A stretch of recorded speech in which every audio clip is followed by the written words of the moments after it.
Hey guys, John here from Sonic Drive Studio. I hope you're all doing well. Today's video is very exciting to me because I'm going to show you my brand spanking new Gibson Les Paul Custom.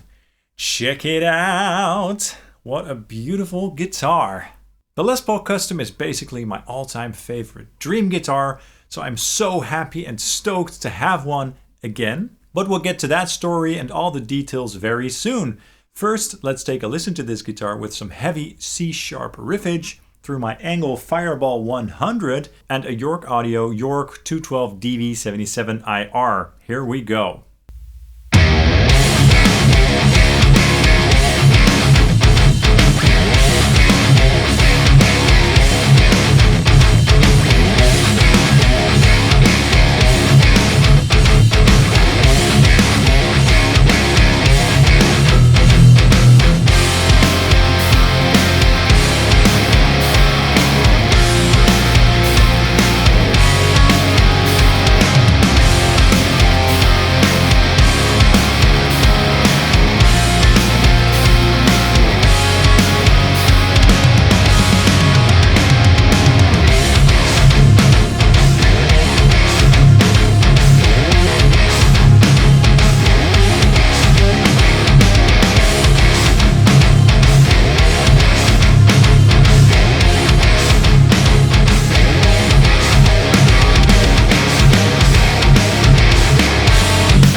Oh yeah, that sounded absolutely huge.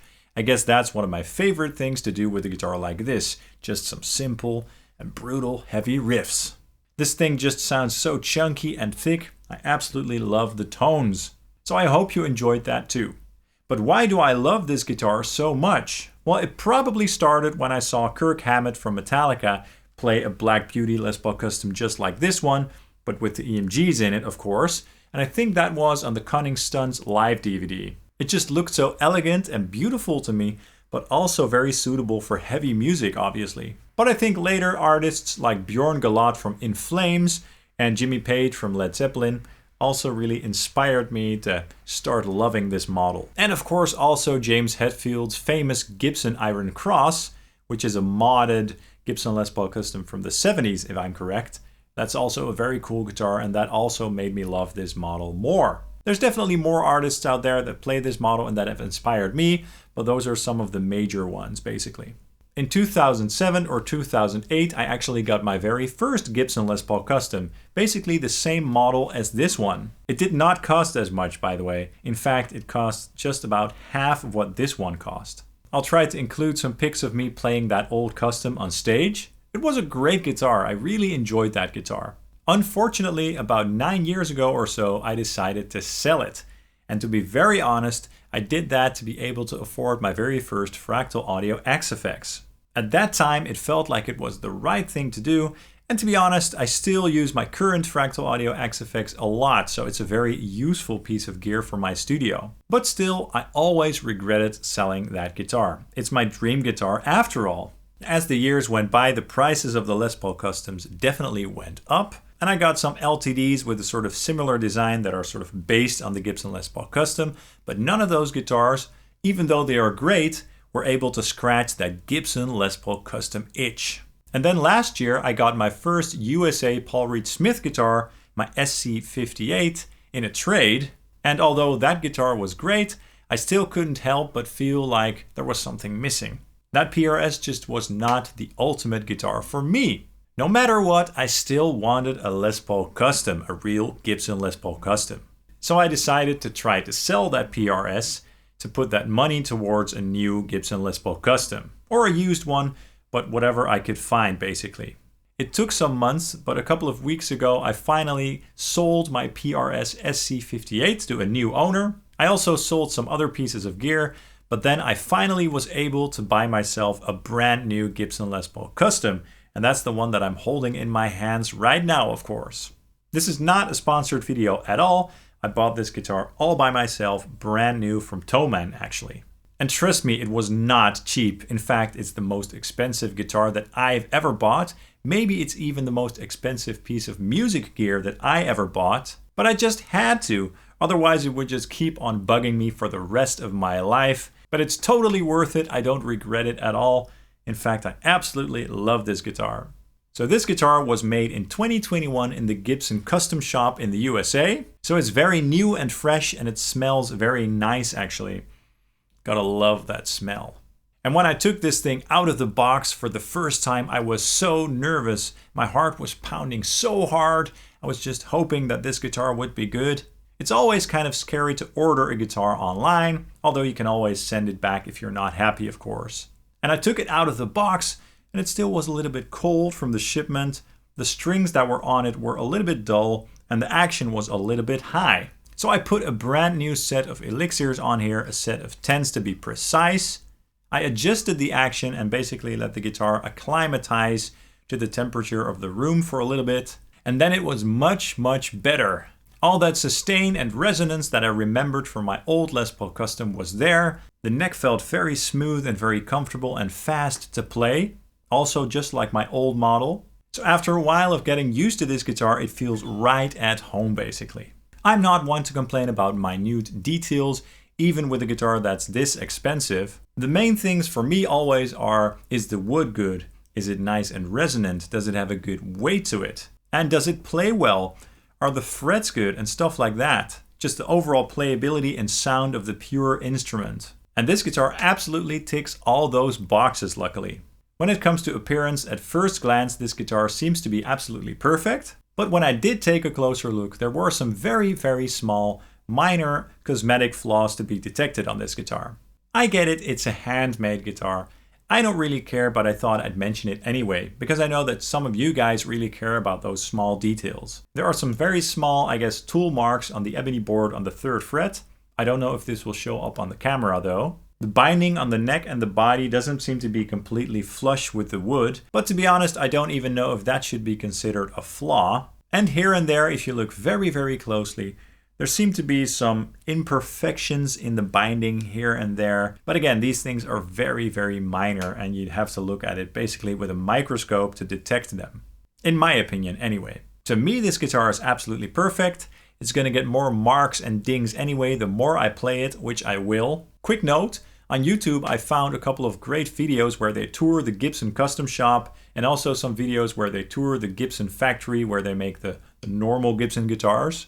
And I'd highly recommend watching those, as it really helps you to appreciate all the craftsmanship that goes into making these instruments. So if you've got some time to kill, definitely check out some of those videos. Now I want to talk to you about the features of this guitar, but first let's take a listen to some clean tones on the neck pickup through my Wangs 2204 HW, which is basically a hand-wired JCM 800, and a York Audio MRSH 412 M25 IR, which is based on a 4x12 Marshall cabinet with vintage greenbacks. I also added some nice and subtle room reverb in the DAW. Let's check it out.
Those were some beautiful and full sounding clean tones. Love it. So now let's take a look at all the details of this guitar. We have a one-piece mahogany body with a mahogany neck, and this neck actually has the long neck tenon. It's supposed to be good for sustain and the overall tone and stability of the guitar, which sounds logical to me because there's basically more contact between the wood of the neck and the body.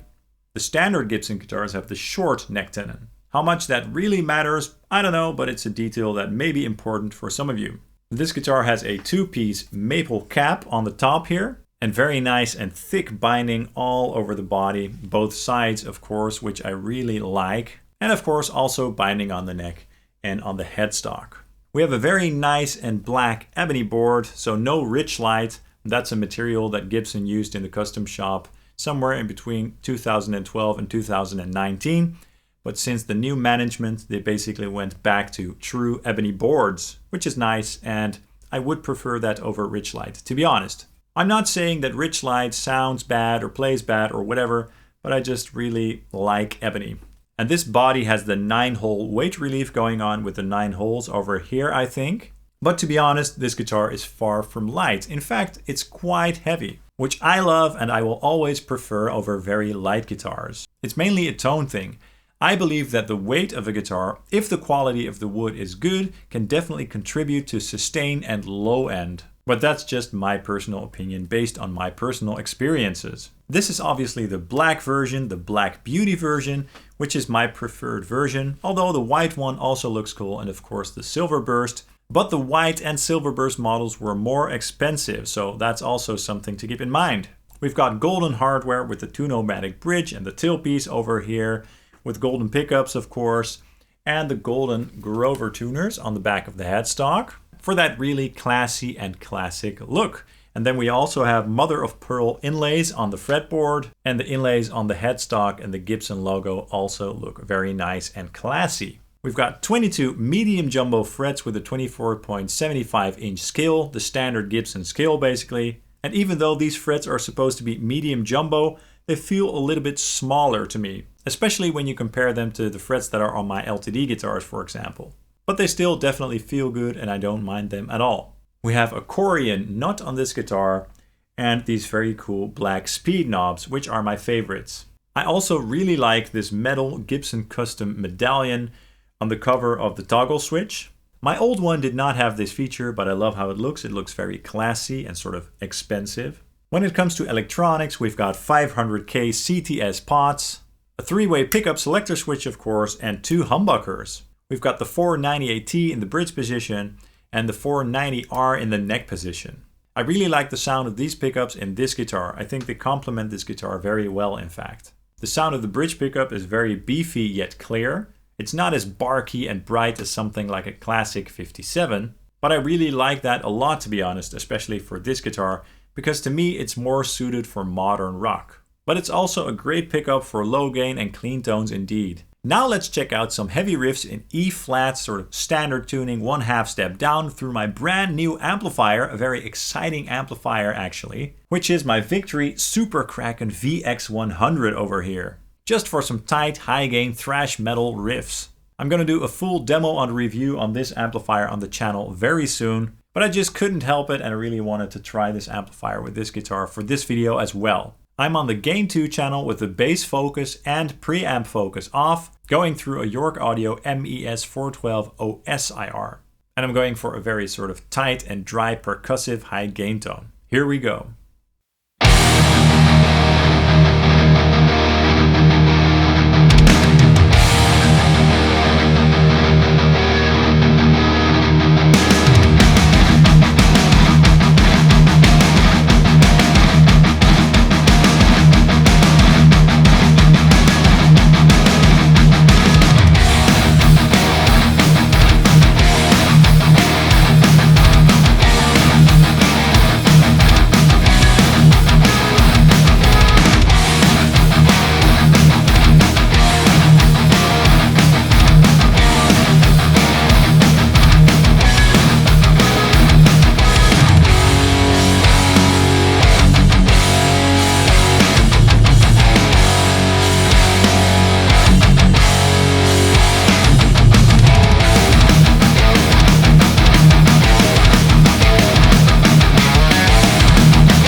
Awesome, so that's a great sounding bridge pickup indeed. It's great for metal and heavy rock in my opinion, and I also really enjoyed the tones that came out of this amplifier. So stay tuned for more content with this amplifier on the channel very soon. And I will be using this guitar in many videos on the channel from now on. So if you want to hear more diverse tones that this guitar has to offer on the channel, stay tuned.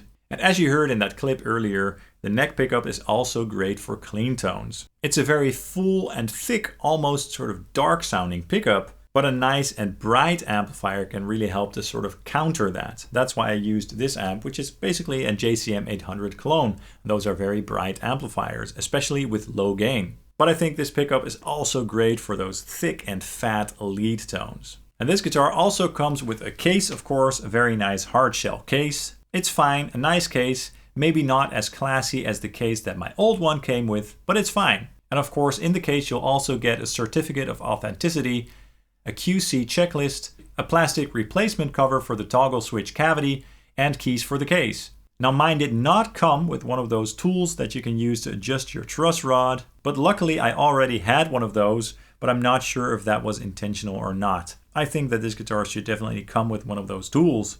So overall, I'm very, very happy with this guitar. I'm just super stoked. And as I said, it just ticks all the most important boxes. It sounds great. The wood is of high quality.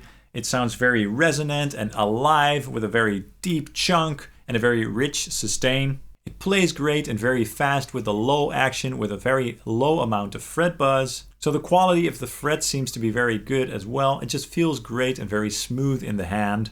It also looks very beautiful, gorgeous and elegant to me. It's practically flawless cosmetically, aside from those very, very small things that I'm definitely willing to forgive. That might be different for you, of course, but for me it doesn't really matter as this is an instrument that I intend to use a lot in the future. It's meant to be played. I did not buy this guitar to hang it on the wall or something like that. Anyway, so more of this guitar in future videos. Stay tuned. By the way, I really got bitten by the Gibson bug. And since I was watching those factory tour videos, I realized that I also really wanted a Gibson Les Paul Standard 60s model. They just look so nice, and these days they seem to be very well constructed with a lot of love and care as well. So I sold my old Gibson Les Paul Classic from 2015, which was a great guitar, but it did have some weird quirks. And I'm now officially going to pick up my brand new Les Paul Standard 60s this week. It's a great looking guitar in iced tea bursts, so I'm very excited about that. So stay tuned for videos on that guitar also on the channel very soon. That's all for this video. I really hope you enjoyed it. If you did, please consider hitting the like and subscribe buttons along with the notification bell, as that really helps the channel out. I'd hugely appreciate that. And you can also follow Sonic Drive Studio on Facebook, Instagram and Twitter. Thank you so much for watching, and I hope to see you guys very, very soon. Cheers!